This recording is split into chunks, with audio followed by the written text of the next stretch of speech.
These are the most hated Love After Lockup cast members, the ones who brought drama, chaos, and left fans furious every time they showed up.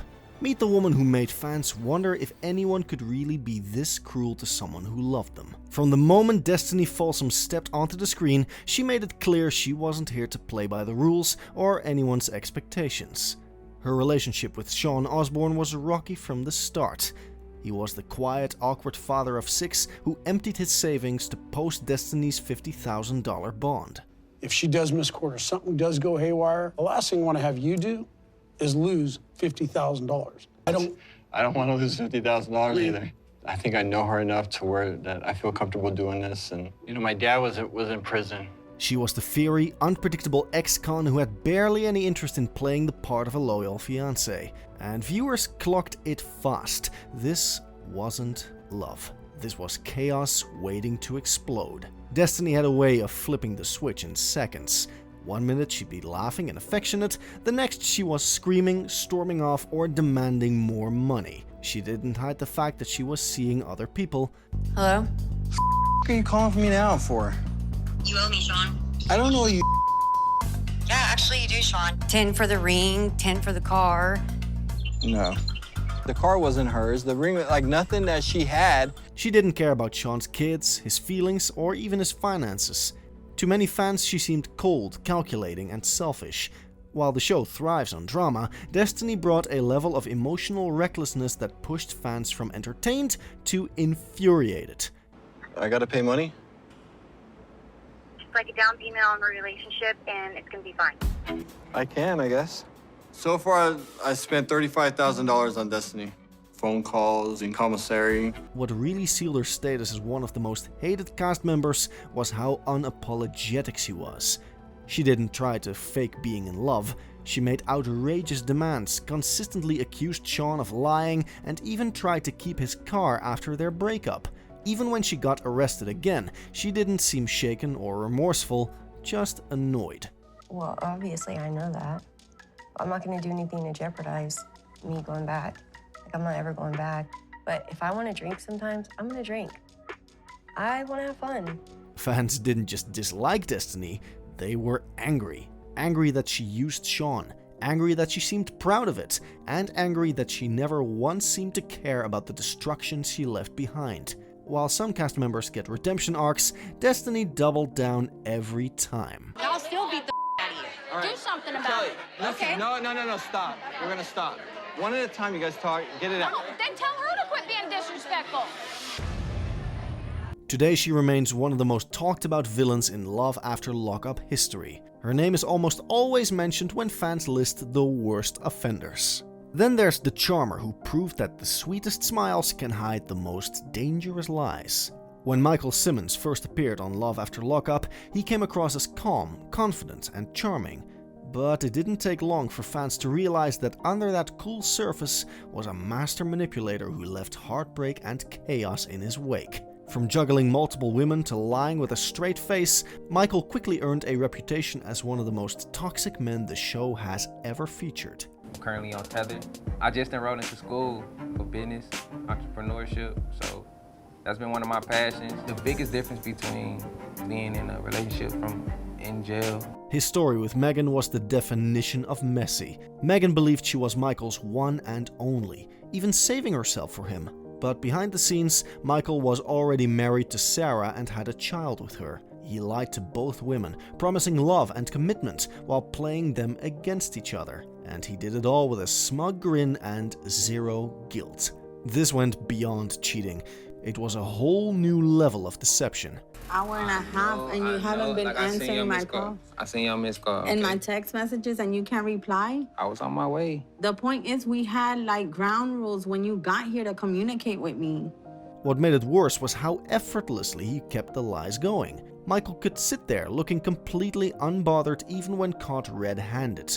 He made excuses, deflected blame, and somehow convinced each woman to stay a little longer. It was infuriating to watch. Sarah gave him multiple chances. Megan stayed in the picture far longer than she should have, and fans were left watching in disbelief as he dodged responsibility at every turn. Listen, My plan is to see you tomorrow. Okay. All right? That's if mommy let me. Even as his lies unraveled, Michael never changed. He brought more women into the mix, showed up late for his kids, and acted like his charm could fix anything. To many viewers, he wasn't just selfish, he was dangerous. He played with people's hearts, left emotional damage behind, and walked away without flinching. Rain. It's about rain. On her birth. Come on, girl. I can't. No, Listen, regardless if you moving on or whatever, but to try it like that, it's about seeing the that you with. What about this little girl, all right? What truly pushed fans over the edge was how little he seemed to care.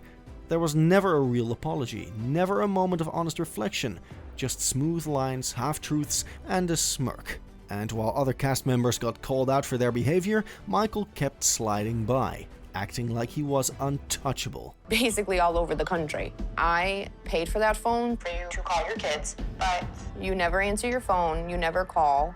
You always say that you're unable to call, that you're unable to speak to those children. You can't say you never get out. I mean. To this day, Michael Simmons remains one of the most hated and unforgettable faces in Love After Lockup. Not because he yelled or fought, but because he quietly wrecked lives with a smile. And that's made him even more dangerous. But if you think manipulation has limits, meet the woman who turned love into a $90,000 con game. When it came to drama on Love After Lockup, Lizzie Gomez became louder, messier, and wilder than anyone could have imagined. From the moment she was introduced, it was clear she had a powerful grip on Scott Davey, the man who spent nearly $90,000 on her while she was behind bars. That alone had fans raising eyebrows. But as her story unfolded, things went from suspicious to downright messy. He just wants to hold my hand and get a pet on the cheek every once in a while. It sounds like that, you're kind of just maybe using him. I don't believe I use Scott because he just gives. I mean... Scott believed he had found love. He spent years sending Lizzie money, supporting her and her daughter, and planning a future together. But when Lizzie was released, it didn't take long for the truth to surface. She was never truly invested.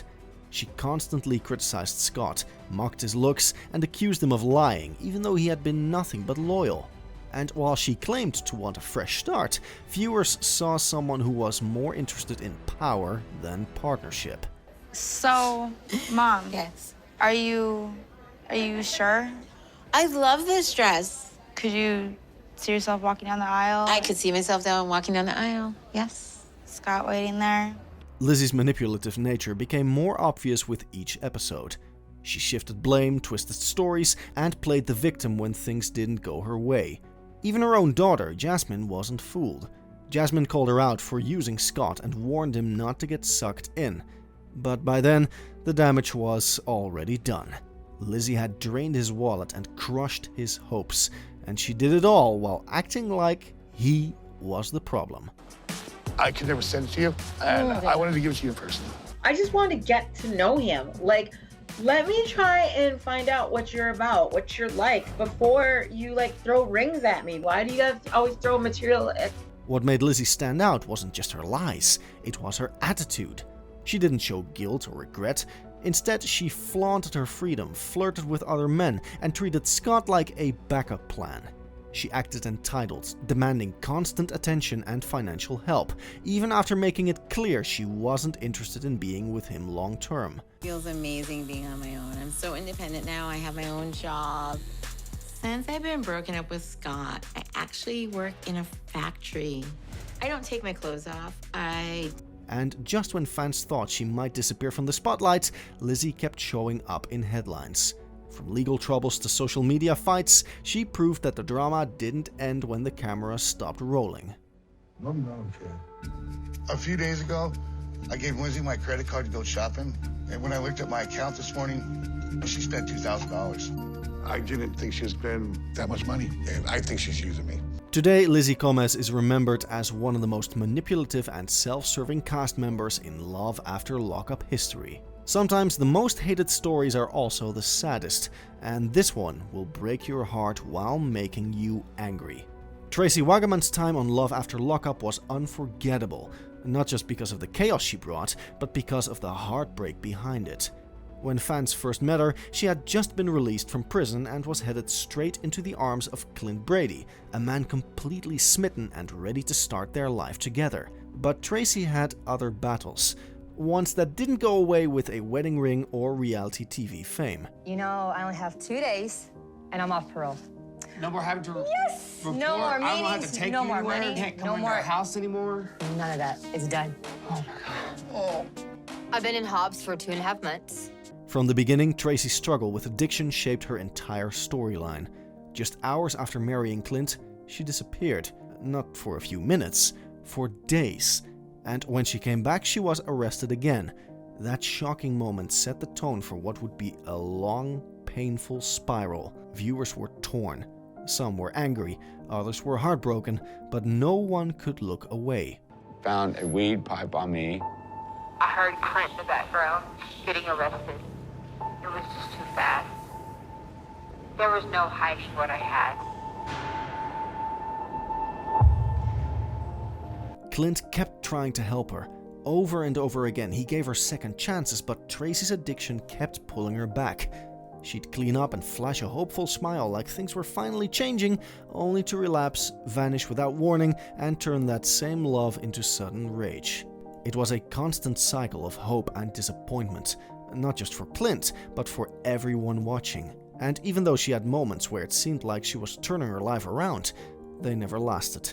What? What the are you yelling at me for?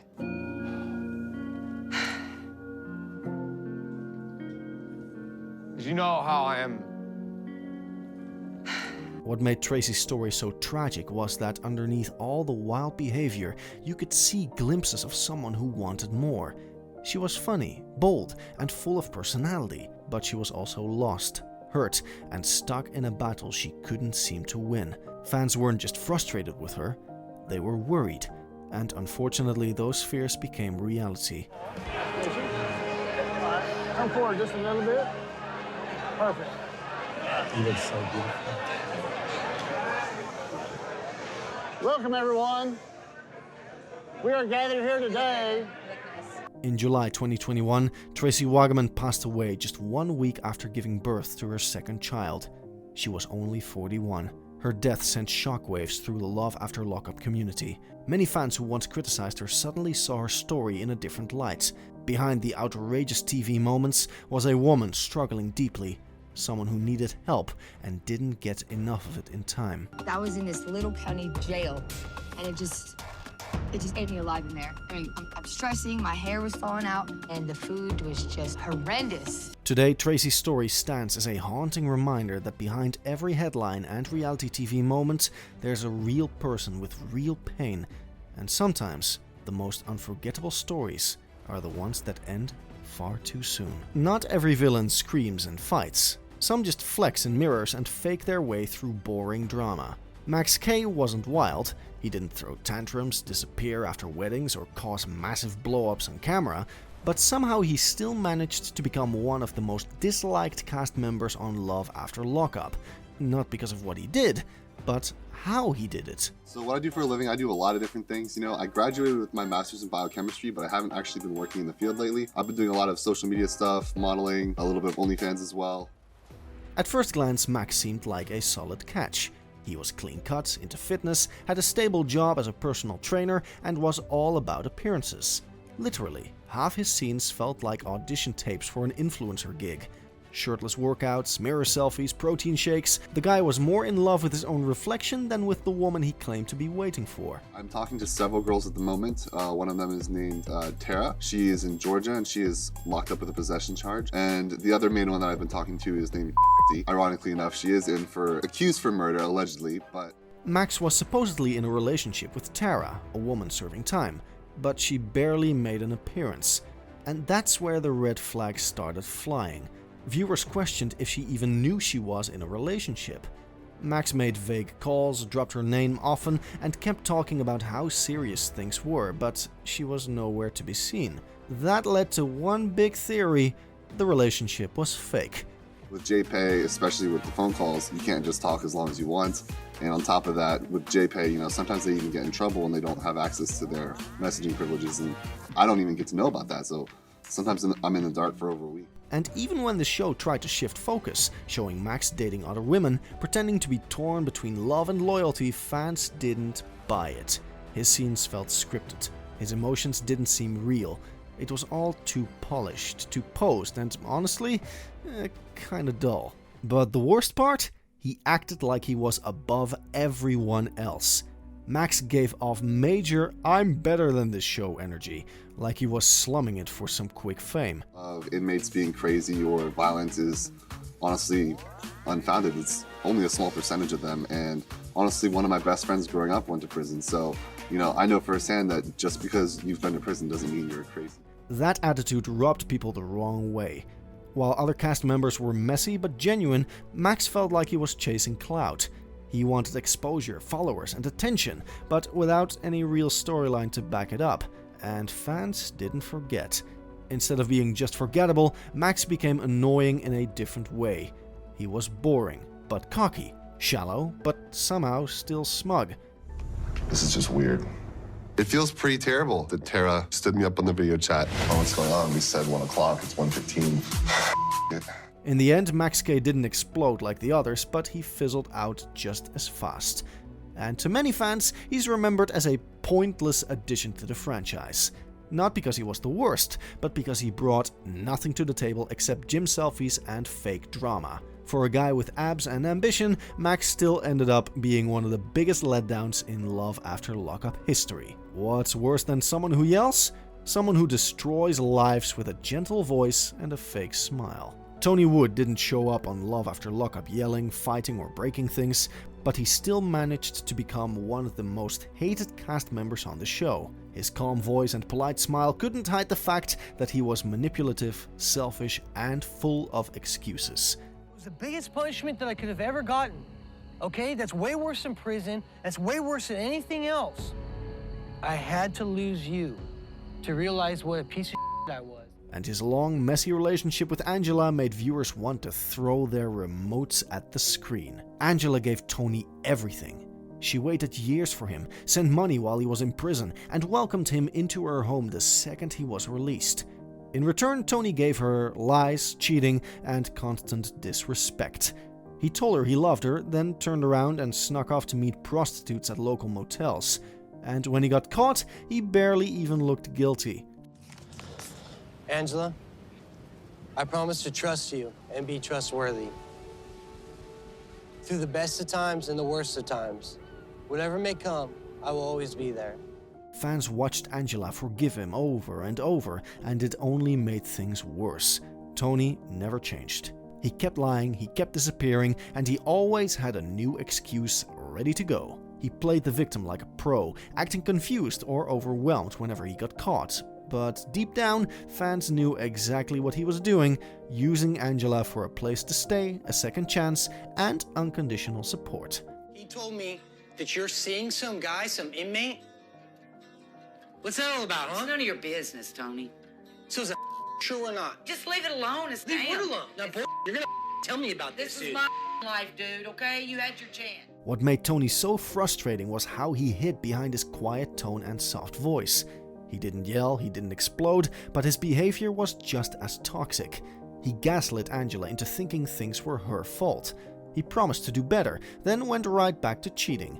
It was a slow-motion train wreck that had viewers screaming, "Why is she still with him?" So you've been talking to this mother the entire time you were with me. All the times you screwed me around, guess whose shoulder I cried on? You're the hypocrite. You've been trifling this whole time. I'm not trifling. Eventually, even Angela started to open her eyes, but by then, the damage was done and Tony's reputation was sealed. He wasn't just a cheater, he was a user. A sweet-talking con artist who played the long game. To this day, Tony stands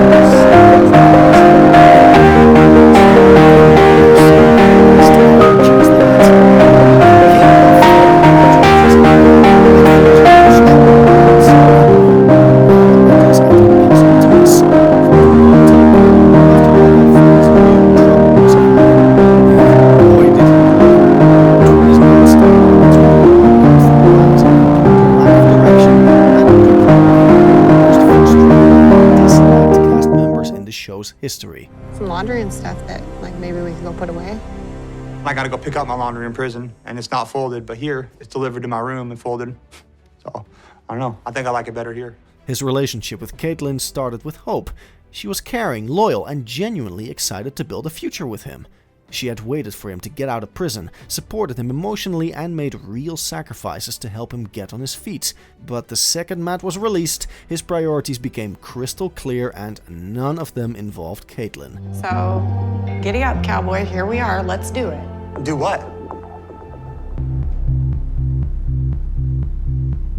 Well, like, the way you're speaking to me, your demeanor, I really...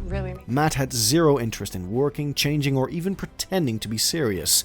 He acted like a teenager in a grown man's body, messy, impulsive, and completely unreliable. Instead of finding a job, he disappeared for hours, hung out with sketchy people, and kept falling back into old habits.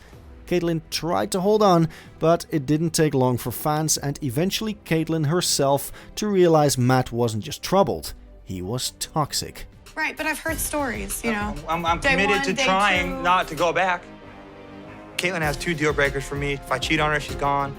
And 2 would be if I go back to prison. This time I may have a chance to stay out because I just got someone that's down for me like Caitlin is, but... What made Matt so infuriating wasn't just his actions, it was his attitude. He never took responsibility for anything. When he got arrested again, it was bad luck. When he treated Caitlin poorly, it was stress. He always had an excuse, but never a plan. And while other cast members at least tried to turn things around, Matt stayed stuck in self-destruction mode. Fans couldn't believe how much he threw away. What?